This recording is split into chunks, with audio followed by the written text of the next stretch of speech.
साथियों, 2023 में विधानसभा के कई राज्यों में चुनाव होने वाले हैं और 2024 में लोकसभा के चुनाव होने वाले हैं।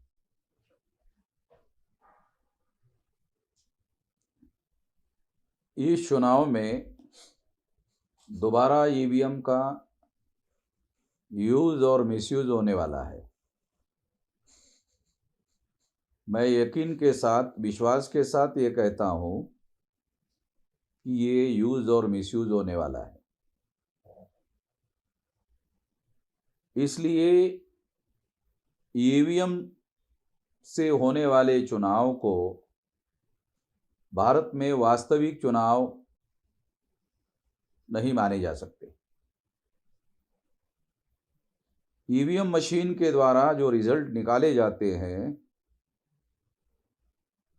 वो रिजल्ट भारतीय प्रजा के वास्तविक इच्छा का प्रतिनिधित्व नहीं करते, वास्तविक ओपिनियन का प्रतिनिधित्व नहीं करते।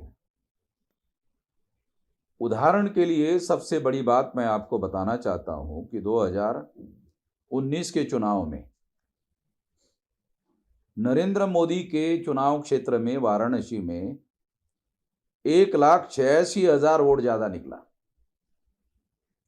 नमूने के तौर पर अगर इस बात को हम लोग ग्रहण करते हैं तो ये प्रमाणित हो जाता है,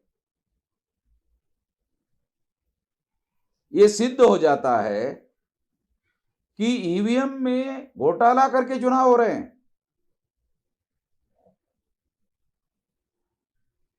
ईवीएम आने के पहले भारत में बाइपोलर सिस्टम अवेलेबल नहीं था, द्विदलीय तंत्र उपस्थित नहीं था। मगर ये द्विदलीय तंत्र जो है वो ईवीएम के द्वारा स्थापित किया गया। वो तंत्र ये है कि 2004-2009 में कांग्रेस ने चुनाव जीता और 2014 और 2019 में बीजेपी ने चुनाव जीता। इसलिए ये बात प्रूव हो जाती है, ये सिद्ध हो जाती है कि ईवीएम की वजह से दो दलीय सिस्टम जो है सामने आ रहा है, जो 2000 तक उपलब्ध नहीं था।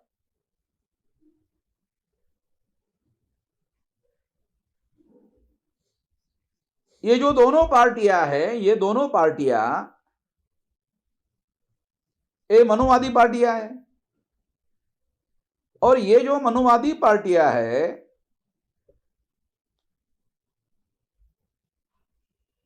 उसके नियंत्रण में है। ये मनुवादी लोगों के नियंत्रण में ये पार्टियां चल रही है, उन्हीं के लोगों के द्वारा ये बनाई हुई पार्टियां हैं। कुछ दिन पहले पार्लियामेंट में अमित शाह ने यह कहा कि हमारे भारतीय जनता पार्टी ने एक ओबीसी के आदमी को देश का प्रधानमंत्री बनाया। 29% ओबीसी के प्रतिनिधि हमारे हैं। यदि 29 मिनिस्टर है, ऐसा वो कहते हैं।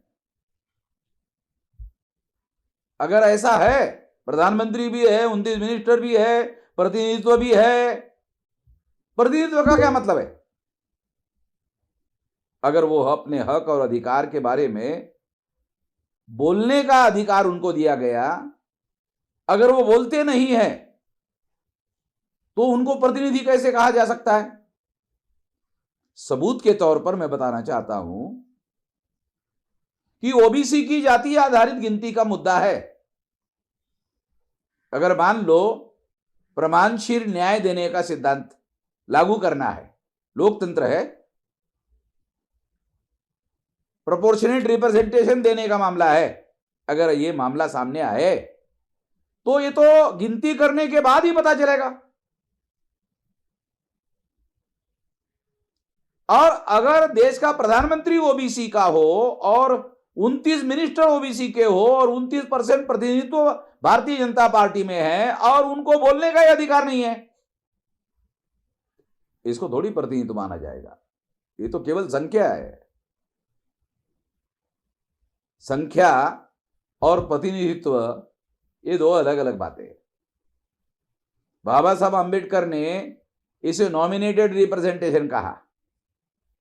भारतीय जनता पार्टी के जो 29% एमपी है, 29 मिनिस्टर है, ए नॉमिनेटेड है। एंड दोज हु नॉमिनेट, जिन्होंने उनको नॉमिनेट किया उनका पावर है, मनुवादी लोगों का पावर है, इसलिए उनकी संख्या है। और फिर भी उनको बोलने, इस वजह से उनको बोलने नहीं दिया जाता। जब बोलने नहीं दिया जाता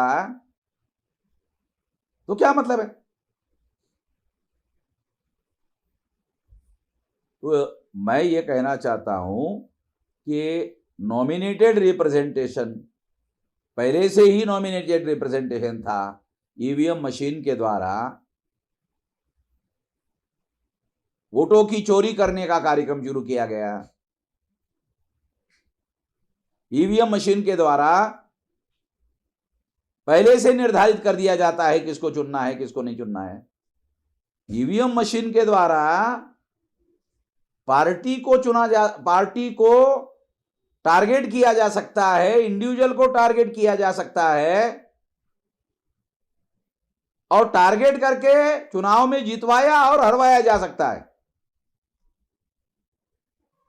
और ऐसे बहुत सारे एविडेंसेस है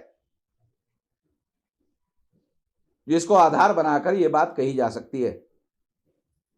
इसलिए हम लोगों ने यह निर्णय किया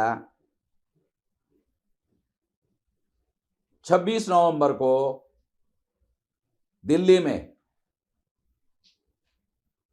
लाखों लोगों का मोर्चा चुनाव आयोग के ऊपर लेकर जाया जाएगा कि लोकसभा का चुनाव बैलेट पेपर पर होना चाहिए, या जो ईवीएम मशीन के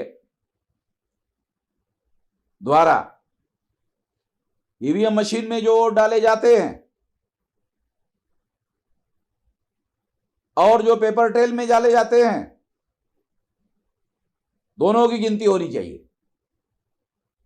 और दोनों की 100% गिनती होने के बाद उसको टैली करना चाहिए। जब तक ऐसा नहीं होता तब तक ये वास्तविक चुनाव नहीं माने जा सकते।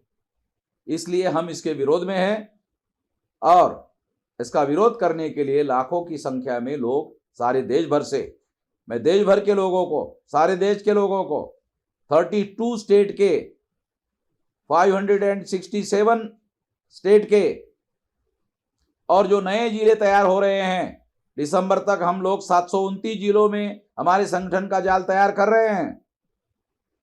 उसमें से सारे देश भर के लोग जो है वो उसके विरोध में आंदोलन करने के लिए दिल्ली में लाखों की संख्या में आए और चुनाव आयोग के ऊपर हमें ये मोर्चा लेकर जाना है। मैं तमाम भारत के लोगों को अनुरोध करना चाहता हूं और खास तौर पर SC ST OBC minority कुनबी Maratha लोगों को अपील करना चाहता हूं कि वो सारे लोग जो है दिल्ली में चुनाव आयोग के ऊपर मोर्चा निकालने में लाखों की संख्या में सहभागी हो। इतना ही मैं कहना चाहता हूं। धन्यवाद।